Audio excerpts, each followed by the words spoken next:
Sometimes I like to get like random thoughts.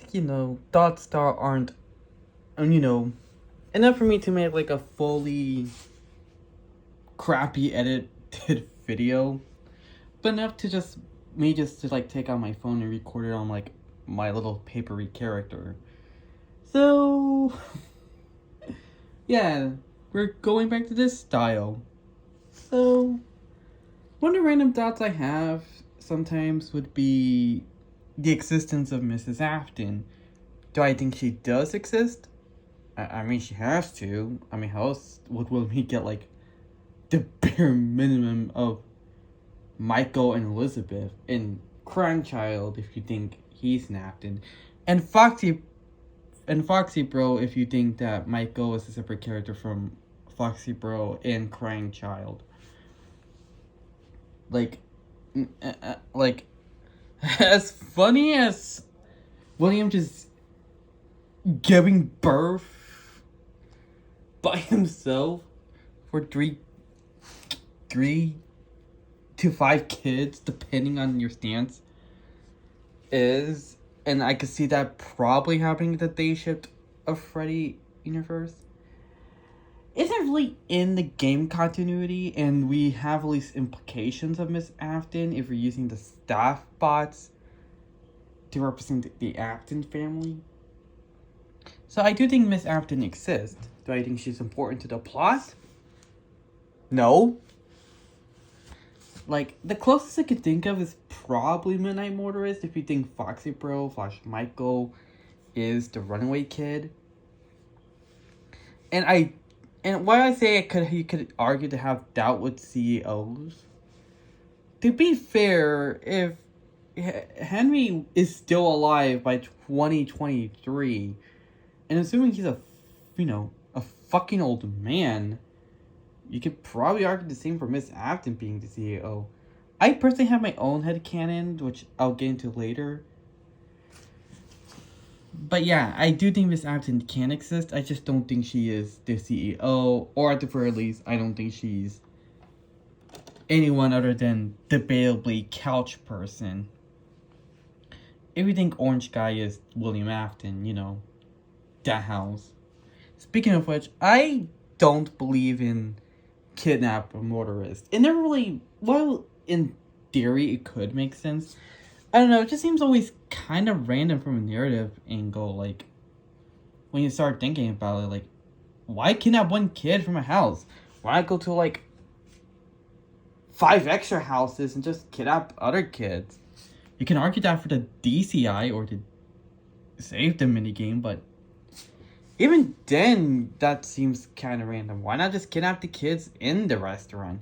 Even when I argue that sleep experiments and didophobia, you could just easily kidnap someone that was in, like, the restaurant or something.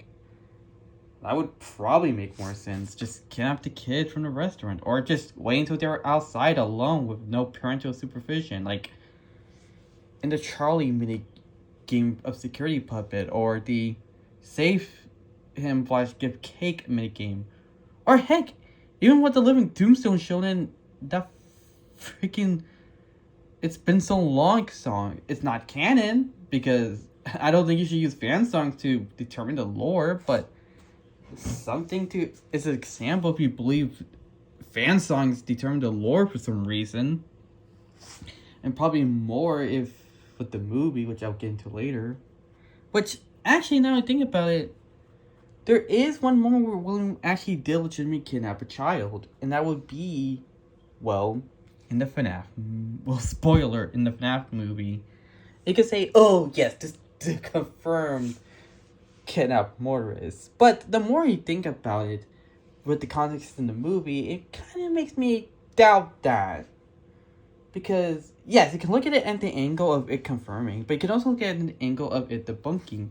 Keep in mind, in the movie, Steve Racklin is William Afton, and he was on the phone, so you can actually on the flip side, and he was practically taking kind of the role of Phone Guy, which, if you remember, Phone Guy was kind of being the killer, was kind of debunked in FNAF 3. So, given the movie universe is being built off, like, debunked theories and stuff like that, like Vanessa being an Afton, which I don't know how you go around that unless you stay just like in Phantom Extra Afton kid, which is possible. It can also be, you can also try to say William Afton had like a brother or something, or a sister, or any family member, like some people did for their own personal AUs. I just don't know. It's just kind of rare than random to make Vanessa be like the daughter, or Vanessa being Elizabeth in the movie universe. You wouldn't go that far. As well as probably some other stuff like, I don't know, Crying Child not being relating to William Afton. Crying Child's parallel in the movie universe is Garrett. It's just something you need to like. It's just something to keep. That's kind of what's in the back of my mind while thinking about like Phone Guy and Midnight Motorist and all that garbage. Speaking of which, I never been sold on the idea that Phone Guy was Purple Guy. What you could say is reasonable. I just feel like there was some stuff that didn't really make sense to me. I made like an entire video about it, but to make a long story short, the problem I have with it would be two big pieces of evidence that was used. The Foxy minigame and the Save Them minigame. The Foxy minigame, which keep in mind, Phone Guy mentioned that his favorite is Foxy. People say that he's smiling in the Foxy minigame.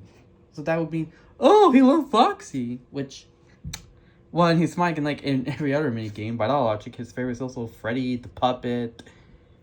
So, yeah. And we kind of break that rule. And it's a problem because Phone Guy he had never really liked the puppet. So, if we're using that logic, then yeah, and a wrong twist, one of the biggest pieces of evidence is the one that debunked the theory.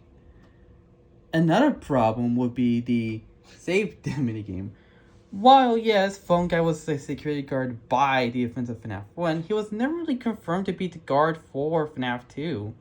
Or a guard. In fact, there was always mentioned, in fact, we know there's 3 guards.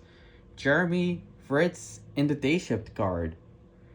And if Phone Guy was not a guard in FNAF 2, which he said he'll probably take the night shift himself eventually, and it's not Fritz because, well, Fritz was fired the night he worked. He can't be the day shift guard because he called that guard out separately because that guard used to be part of the night shift. It can't be Jeremy because he's the one calling Jeremy. Which means that the day shift guard is most likely William Afton. Watch the purple guy. And also, the thing in his hand being the phone, that never really made sense to me. A phone shouldn't deactivate an animatronic. I don't care if you use, like, the flip tablet. We never seen that shit deactivate animatronics. Why would a phone be any different? In fact, I don't think a phone shouldn't deactivate an animatronic.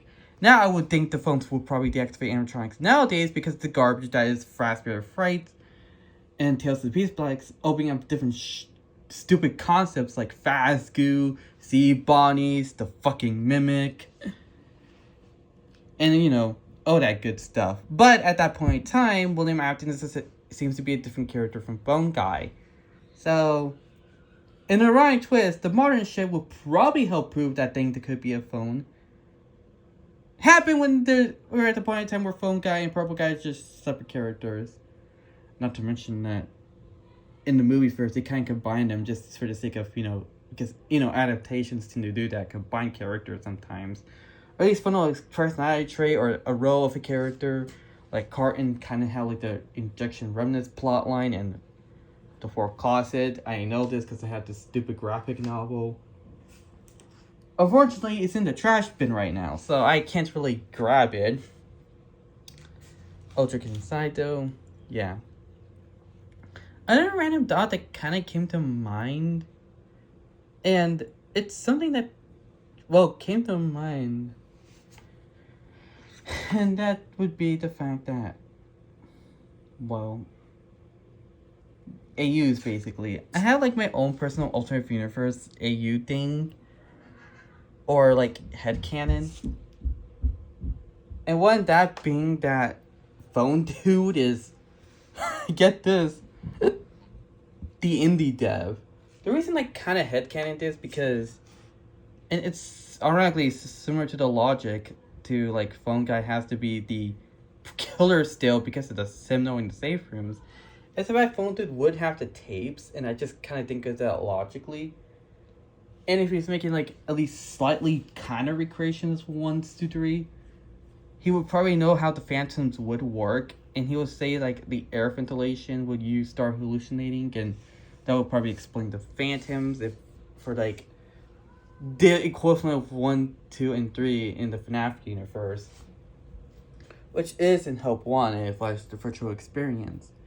Also, another reason why I kind of make like Phone Dude like the indie dev slash thief slash whatever you want to call it is because the indie dev used like a picture of Scott Cawthon, because Scott Cawthon used that picture to represent the indie dev, and also because Phone Dude is voiced by Scott Cawthon. That's like literally the reason why I did that. I am willing to accept there are different characters in canon. It's just more like my personal headcanon kind of deal. Another one is kind of stupid to me. It's something I kind of like the idea of, but I am accepting to know that's probably most likely not the case in canon. That would be Sammy Emily from the novel trilogy, or more accurately, the game universe equivalent of being in the CEO of Fazbear Entertainment. I went with this because I always like that, because if we could get like a semi like protagonist in the form of an Afton and Michael and probably Crying Child, why not do a similar thing with an Emily being an antagonist? That would be a kind of cool idea. I really like the concept, to be honest. Do I think it's Sammy? Why would Sammy be doing all this shit, like having Burn Trap?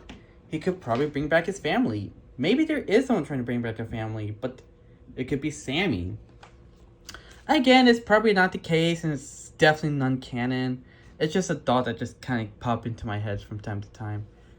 Another idea with guarding Sammy Emily, that he could be like the cake minigame kid, but to save him, and the fact that Puppet can have 2 souls, one being Charlotte and one being Sammy, it's definitely not the case. I don't think Sammy is the puppet at all, and it's just like the cake kids just got retconned to being a female because Scott wasn't really planning ahead. Definitely, it was just trying to bring things together into one not super clean bow of Pizzeria Simulator. In a way, these are just like thoughts I just had. See ya. I'm gonna make like a part 2 if I have more random thoughts that I'm too lazy to make into like a edited video. See ya.